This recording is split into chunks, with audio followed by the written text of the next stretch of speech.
Hello, car enthusiasts. My name is Gerry. And I'm Hudson. This is Everything Automotive.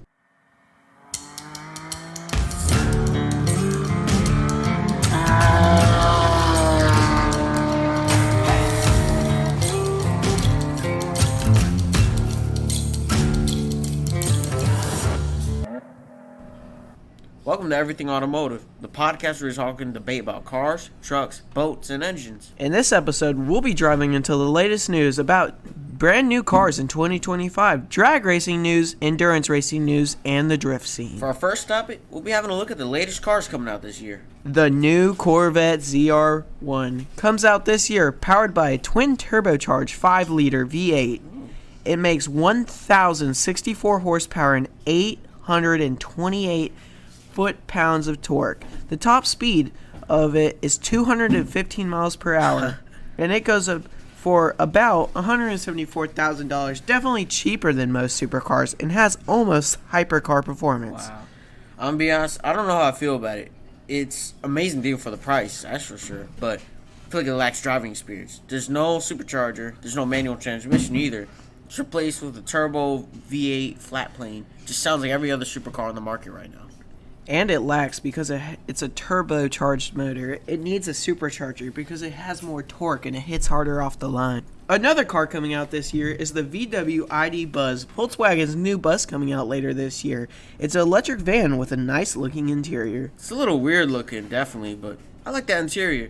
It's more unique than a minivan, that's for sure. It goes for $60,000 though. More expensive than its competition like the Toyota Sienna for $51,000 and Kia Carnival for $52,000. That wraps up our new cars topic for today. Now let's move on to some engine news. Hey Gerry, what's your favorite motor? Definitely BMW's S54 motor. It's a high-revving 6-cylinder engine that revs to 8,000 RPM. Sounds amazing in my opinion.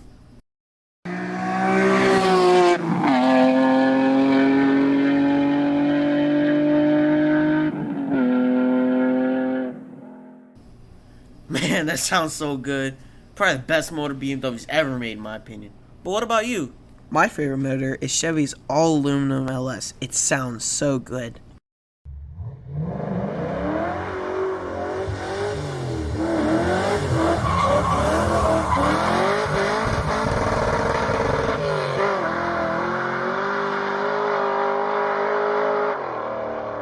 Man, that sounds amazing. And the most reliable motor ever made is a small block 302. But do split in half at about 600 horsepower. Don't ask why I know. Yeah, I don't think I want to know. Did you know Porsche is making a 6-stroke engine, unlike a 4-stroke engine, which uses a single power stroke to every 2 revolutions on the crankshaft? Porsche's 6-stroke makes 2 power strokes to every 3 revolutions on the crankshaft. The advantage is better fuel economy, and it makes a lot more power. They also have a new water injection cooling system, which should make the motor make more power since it's cooler. Wow. Well, Ferrari just patented a new V12 with oval-shaped pistons. The new design means the engine can be smaller and weigh less. Problem with most engines with that many pistons. Power and torque is unknown for now, but it will be very powerful since Ferrari makes some insane engines. Now for some endurance racing news.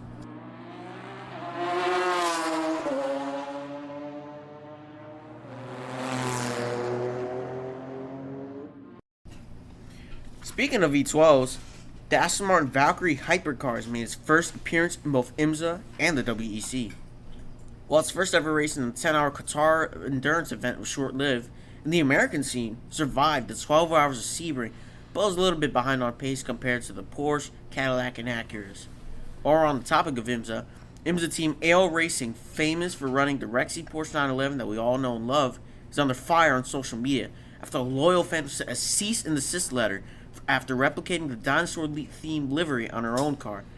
Many have stated that the fan shouldn't be sued after dedicating so much loyalty to her favorite team. AL Racing has not backed down to legal matters as of now, but something good has come out of this. Canadian IMSA team Pfaff Motorsports has given her some merch and has gained a new fan. I don't know, in my opinion, I understand the legal laws, but the team has a lot of fans, especially kids. You know, you're running a dinosaur-themed car. I was at the 24 Hours of Daytona, and most of the fans there who were kids had some form of merchandise that was about the Porsche. You know, the wrap costs a lot of money. I just feel bad for her, in my opinion. Now let's talk about some drag racing records. The top fuel drag racing record is 3.641 seconds in 1,000 feet. That's smoking hot. That's The crazy. current electric drag racing record is 6.940 seconds at 201 miles per hour for the quarter mile. Another small organization is the VWDRC, which runs a VW-only championship with vehicles running under 7 seconds. Volkswagen's on the second. Yeah, That's crazy. those little four-bangers. Born in Tampa, Florida, Garlitz is considered the father of drag racing. He is known as Big Daddy in the drag racing fans around the world.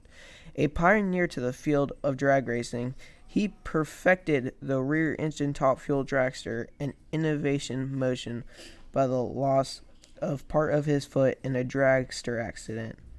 Gator Nationals was March 6th and 9th, sold out the whole stadium.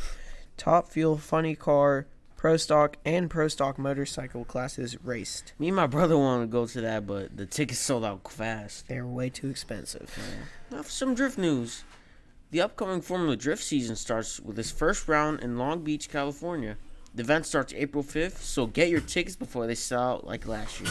See your favorite professional drifters like Adam LZ with his BMW E36 and James Dean his RTR Ford Mustang.